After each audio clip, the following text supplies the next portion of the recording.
Oh, hey, welcome to my desk. My name is Keon, and today I'm going to be drawing Clementine from Eternal Sunshine of the Spotless Mind. And I'm going to be talking a little bit about the movie. I'm not sure exactly what I'm going to say, but there may be some spoilers. So yeah, let's get started.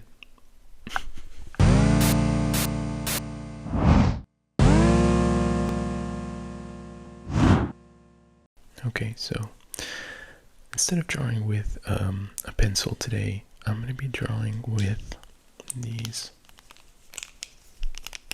markers.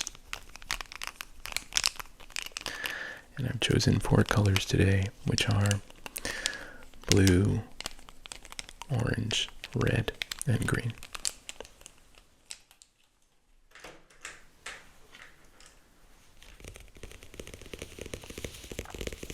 And I'm going to start with blue.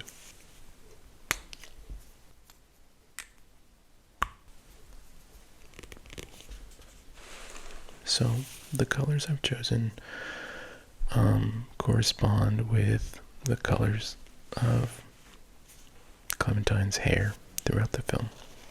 She changes it a few times, and each color kind of acts as a checkpoint or a stage in the relationship between the two main characters, Clementine, played by Kate Winslet, and Joel, played by Jim Carrey. And then the movie starts with her with this blue hair. And the two characters are meeting. This movie, for me, was pretty formative, I would say. It was probably like one of the first films I saw as a teenager that was not like just a traditional narrative, and made me kind of think I was cool and artsy for liking it. And I was a little bit nervous to revisit it after so long. I was just worried that it might not hold up, or, my teenage memory made it out to be something better than it actually was. But no, I was pleasantly surprised that it still hits for me, and maybe even more now that I'm older and can kind of recognize some of the emotions and feelings that are portrayed in the movie, because it is a very romantic and sad movie, but it also just feels really realistic and grounded in the portrayal of a relationship between two people in love. It shows the good and the bad, and I do think it has a pretty optimistic outlook, even if it's kind of bleak. And because the movie is about memory loss, and Jim Carrey's character, Joel, erases Clementine from his head, I've decided to draw her without any facial features.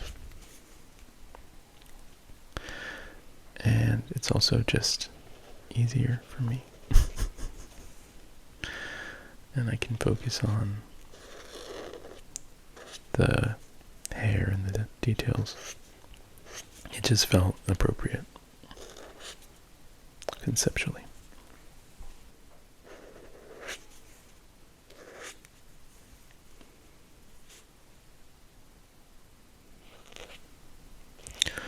So I was reading about,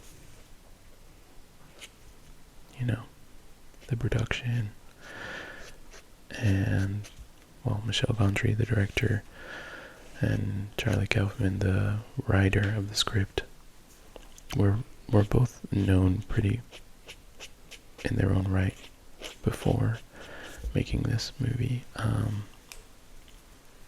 Michel Gondry was like more known for music videos, which I think translates really well in this film. The kind of visual storytelling and effects. And Charlie Kaufman did Adaptation and Being John Malkovich and a couple of other equally bizarre and surreal movies like that.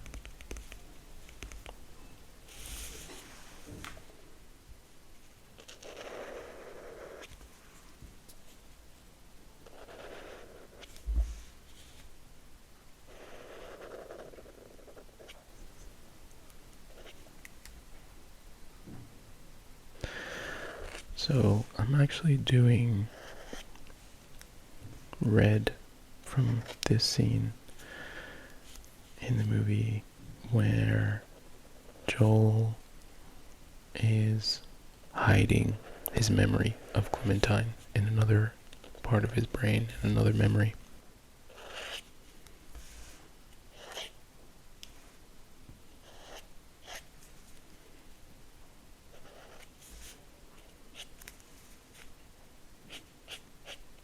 And the scene has a really cool effect in it where Jim Carrey is walking around as a child, and they used like forced perspective to make him look much smaller than Kate Winslet, and the kitchen background is really kind of arts and craftsy, like the photos like blown up and stretched and changed in such a way that it creates this effect, this illusion.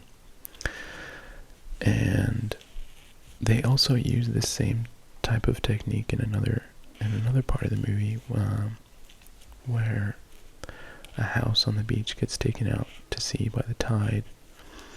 And the way they did that was by building only the corner of the house in the sea and then filming it in such a way that the rest of the house lined up. So, when I saw that, I just assumed that it was CGI, and I was like really surprised and impressed to learn that that was practical.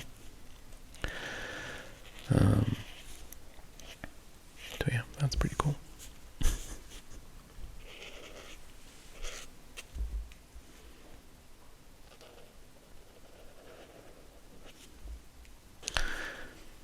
I was also reading that they were rewriting the script during production, so the original script was actually pretty different and had some big changes to the final film.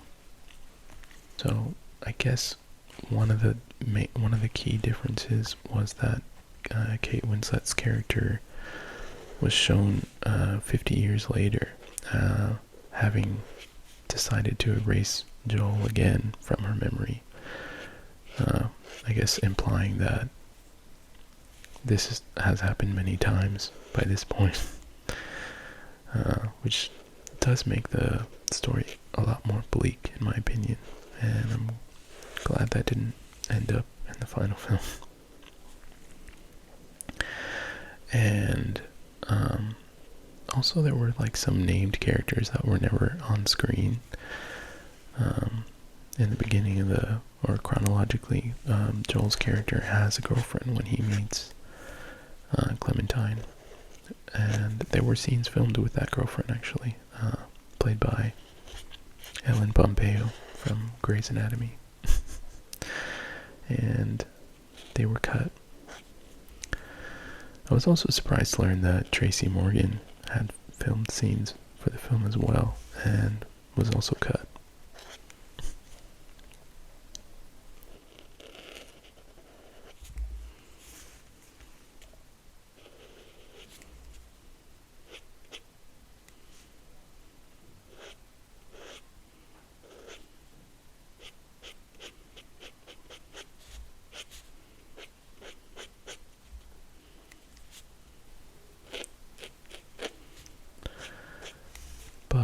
do think that the ending gives me hope, and makes me emotional, because even though the two characters know the decisions they made by the end, they decide they still want to try again, which I think is beautiful, the way I take it. That love is worth the pain.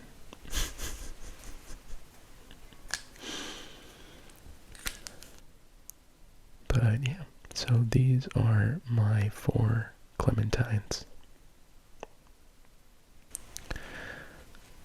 I'm pretty happy with most of them. I think the only one I don't really like is the red one. I think I messed up a bit, but that's okay. This was still pretty fun to do.